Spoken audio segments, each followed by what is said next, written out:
Majjhima Nikaya. Middle-length discourses. Translated by Bhikkhu Sujato. Suttacentral.net. Middle Discourses 54. With Potaliya the Wanderer. The dangers of sensual pleasures. So I have heard. At one time the Buddha was staying in the land of the northern Apanas, near the town of theirs named Apana. Then the Buddha robed up in the morning and, taking his bowl and robe, entered Apana for alms. He wandered for alms in Apana. After the meal, on his return from alms round, he went to a certain forest grove for the day's meditation. Having plunged deep into it, he sat at the root of a certain tree for the day's meditation. Potaliya the householder also approached that forest grove while going for a walk. He was well dressed in a cloak and sarong, with parasol and sandals. Having plunged deep into it, he went up to the Buddha, and exchanged greetings with him. When the greetings and polite conversation were over, he stood to one side, and the Buddha said to him, "There are seats, householder. Please sit if you wish." When he said this, Potaliya was angry and upset. Thinking, the ascetic Gotama addresses me as householder, he stayed silent. For a second time, and a third time the Buddha said to him, "There are seats, householder. Please sit if you wish." When he said this, Potaliya was angry and upset. Thinking, the ascetic Gotama addresses me as householder, he said to the Buddha, "Master Gotama, it is neither proper nor appropriate for you to address me as householder." "Well, householder, you have the features, attributes, and signs of a householder." "Master Gotama, it's because I have refused all work and cut off all judgments." "Householder, in what way have you refused all work and cut off all judgments?" "Master Gotama, all the money, grain, gold, and silver I used to have has been handed over to my children as their inheritance. And in this matter I do not advise or reprimand them, but live with nothing more than food and clothes. That's how I have refused all work and cut off all judgments." "The cutting off of judgments as you describe it is one thing, householder, but the cutting off of judgments in the Noble One's training is quite different." "But what, sir, is cutting off of judgments in the Noble One's training?" "Sir, please teach me this." "Well then, householder, listen and pay close attention, I will speak." "Yes, sir," said Potaliya. The Buddha said this. "Householder, these 8 things lead to the cutting off of judgments in the Noble One's training." "What 8? Killing living creatures should be given up, relying on not killing living creatures. Stealing should be given up, relying on not stealing. Lying should be given up, relying on speaking the truth. Divisive speech should be given up, relying on speech that isn't divisive. Greed and lust should be given up, relying on not being greedy and lustful. Blaming and insulting should be given up, relying on not blaming and not insulting. Anger and distress should be given up, relying on not being angry and distressed. Arrogance should be given up, relying on not being arrogant. These are the 8 things, stated in brief without being analyzed in detail, that lead to the cutting off of judgments in the Noble One's training. Sir, please teach me these 8 things in detail out of compassion." "Well then, householder, listen and pay close attention, I will speak." "Yes, sir," said Potaliya. The Buddha said this. Killing living creatures should be given up, relying on not killing living creatures. That's what I said, but why did I say it? It's when a noble disciple reflects, I am practicing to give up and cut off the fetters that might cause me to kill living creatures.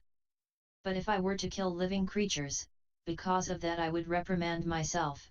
Sensible people, after examination, would criticize me, and when my body breaks up, after death, I could expect to be reborn in a bad place. And killing living creatures is itself a fetter and a hindrance. The distressing and feverish defilements that might arise because of killing living creatures do not occur in someone who does not kill living creatures. Killing living creatures should be given up, relying on not killing living creatures. That's what I said, and this is why I said it. Stealing, lying, divisive speech, greed and lust, blaming and insulting, anger and distress. Arrogance should be given up, relying on not being arrogant. That's what I said, but why did I say it? It's when a noble disciple reflects, I am practicing to give up and cut off the fetters that might cause me to be arrogant. But if I were to be arrogant, because of that I would reprimand myself. Sensible people, after examination, would criticize me, and when my body breaks up, after death, I could expect to be reborn in a bad place.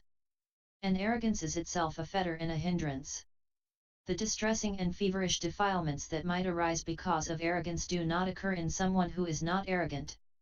Arrogance should be given up by not being arrogant. That's what I said, and this is why I said it. These are the 8 things, stated in brief and analyzed in detail, that lead to the cutting off of judgments in the Noble One's training. But just this much does not constitute the cutting off of judgments in each and every respect in the Noble One's training. But, sir, how is there the cutting off of judgments in each and every respect in the Noble One's training? Sir, please teach me this. Well then, householder, listen and pay close attention, I will speak. Yes, sir, said Potaliya. The Buddha said this. 1. The dangers of sensual pleasures. Householder, suppose a dog weak with hunger was hanging around a butcher's shop. Then a deft butcher or their apprentice would toss them a skeleton scraped clean of flesh and smeared in blood. What do you think, householder? Gnawing on such a fleshless skeleton, would that dog still get rid of its hunger? No, sir. Why not? Because that skeleton is scraped clean of flesh and smeared in blood. That dog will eventually get weary and frustrated. In the same way, a noble disciple reflects, with the simile of a skeleton. The Buddha said that sensual pleasures give little gratification and much suffering and distress, and they are all the more full of drawbacks. Having truly seen this with right understanding, they reject equanimity based on diversity and develop only the equanimity based on unity, where all kinds of grasping to the world's material delights cease without anything left over. Suppose a vulture or a crow or a hawk was to grab a lump of meat and fly away. Other vultures, crows, and hawks would keep chasing it, pecking and clawing. What do you think, householder? If that vulture, crow, or hawk doesn't quickly let go of that lump of meat, wouldn't that result in death or deadly suffering for them? Yes, sir. Suppose a person carrying a blazing grass torch was to walk against the wind. What do you think, householder? If that person doesn't quickly let go of that blazing grass torch, wouldn't they burn their hands or arm or other limb, resulting in death or deadly suffering for them? Yes, sir. Suppose there was a pit of glowing coals deeper than a man's height, full of glowing coals that neither flamed nor smoked. Then a person would come along who wants to live and doesn't want to die, who wants to be happy and recoils from pain. Then 2 strong men would grab them by the arms and drag them towards the pit of glowing coals. What do you think, householder? Wouldn't that person writhe and struggle to and fro? Yes, sir. Why is that? For that person knows, if I fall in that pit of glowing coals, that'd result in my death or deadly pain. Suppose a person was to see delightful parks, woods, meadows, and lotus ponds in a dream. But when they woke they couldn't see them at all. Suppose a man had borrowed some goods, a gentleman's carriage and fine jeweled earrings, and preceded and surrounded by these he proceeded through the middle of a panna. When people saw him they'd say, this must be a wealthy man. For that's how the wealthy enjoy their wealth. But when the owners saw him, they'd take back what was theirs. What do you think? Would that be enough for that man to get upset? Yes, sir. Why is that? Because the owners took back what was theirs. Suppose there was a dark forest grove not far from a town or village. And there was a tree laden with fruit, yet none of the fruit had fallen to the ground. And along came a person in need of fruit, wandering in search of fruit. Having plunged deep into that forest grove, they'd see that tree laden with fruit. They'd think, that tree is laden with fruit. Yet none of the fruit has fallen to the ground. But I know how to climb a tree. Why don't I climb the tree, eat as much as I like, then fill my pouch? And that's what they'd do. And along would come a second person in need of fruit, wandering in search of fruit, carrying a sharp axe. Having plunged deep into that forest grove, they'd see that tree laden with fruit. They'd think, that tree is laden with fruit, yet none of the fruit has fallen to the ground. But I don't know how to climb a tree. Why don't I chop this tree down at the root, eat as much as I like, then fill my pouch? And so they'd chop the tree down at the root. What do you think, householder? If the first person, who climbed the tree, doesn't quickly come down, when that tree fell, wouldn't they break their hand or arm or other limb, resulting in death or deadly suffering for them? Yes, sir.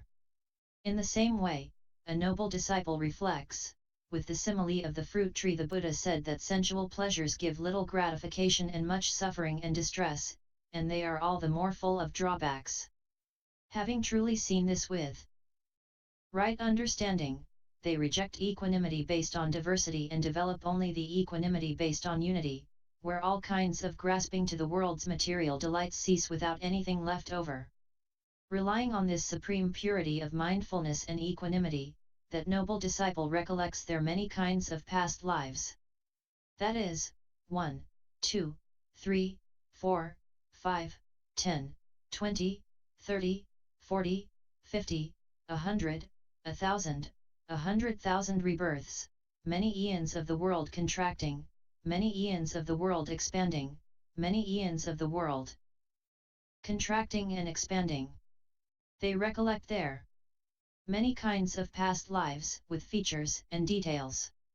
Relying on this supreme purity of mindfulness and equanimity, that noble disciple, with clairvoyance that is purified and superhuman, sees sentient beings passing away and being reborn, inferior and superior, beautiful and ugly, in a good place or a bad place. They understand how sentient beings are reborn according to their deeds.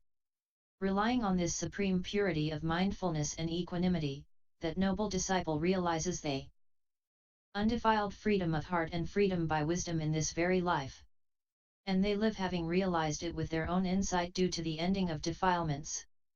That's how there is the cutting off of judgments in each and every respect in the Noble One's training.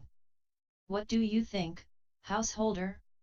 Do you regard yourself as having cut off judgments in a way comparable to the cutting off of judgments in each and every respect in the Noble One's training?